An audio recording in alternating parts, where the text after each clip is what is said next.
Bonjour ou bonsoir, tout dépend à quelle heure vous écoutez ce podcast de l'ODJ Média.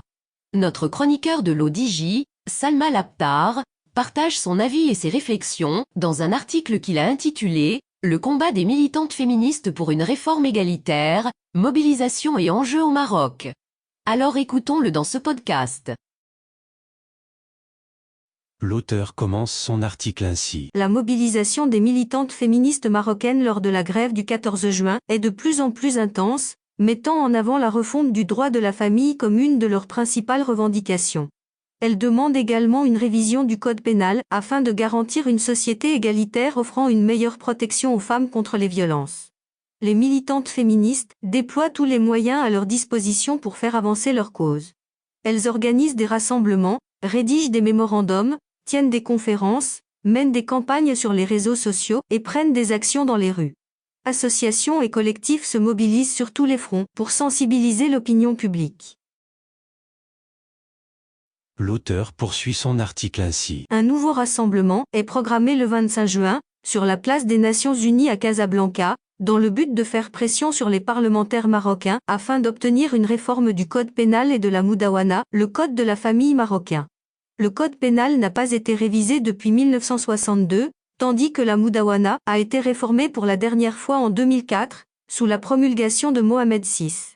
Cette réforme juridique et sociale avait introduit des encadrements pour la polygamie et accordé aux femmes le droit de demander le divorce. Initialement, les féministes marocaines avaient accepté ces amendements, dans l'espoir qu'ils soient les premiers d'une série de réformes plus audacieuses. Malheureusement, cela ne s'est pas concrétisé. L'auteur précise ainsi. Actuellement, les militantes féministes revendiquent une révision complète des textes juridiques afin d'atteindre une égalité totale entre hommes et femmes en termes de droits.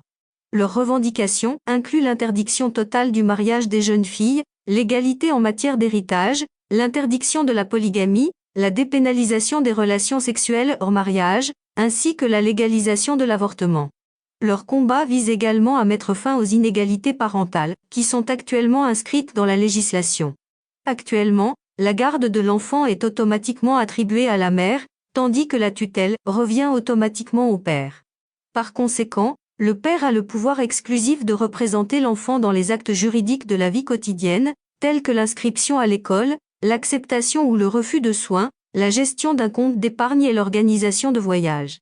Contrairement à la mère, la Moudawana stipule que le père ne perd pas automatiquement la garde de l'enfant en cas de remariage. L'auteur ajoute ainsi. Mobilisation 2.0. Ces dernières années, une nouvelle forme de militantisme s'est développée sur les plateformes de médias sociaux.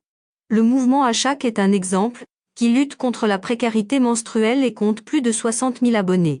Une autre initiative récente est la page Féminicide Maroc, qui recense les meurtres de femmes dans le pays. Le collectif pour une législation égalitaire, CLÉ, a également lancé une campagne sur les réseaux sociaux, impliquant des actrices renommées pour donner la parole aux femmes victimes de violences et partager leurs témoignages. Ces plateformes jouent un rôle essentiel en mettant en évidence des affaires judiciaires, qui illustrent les conséquences dévastatrices des lois actuelles sur la vie des survivantes de violences sexuelles. En septembre 2022, un tragique incident a eu lieu près de Midelt. Meriem, âgée de 14 ans, est décédée suite à un avortement clandestin, après avoir été victime de viol. L'auteur mentionne ainsi. Un autre cas marquant concerne Sana, âgée de 12 ans, qui a subi des viols répétés pendant plusieurs mois par 3 hommes à Tiflette. Elle vient de donner naissance à un petit garçon.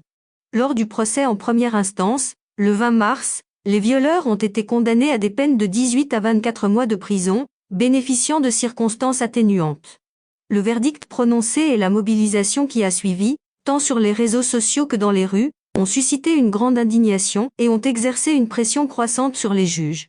En conséquence, les peines ont été aggravées en appel un mois plus tard, 10 ans de prison pour certains accusés et 20 ans pour le principal responsable. Bien que ces affaires aient provoqué une vague d'émotions, elles ne sont pas les seules.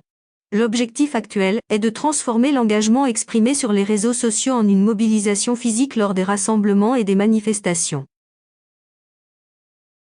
L'auteur conclut son article ainsi. La peur d'une réforme insuffisante.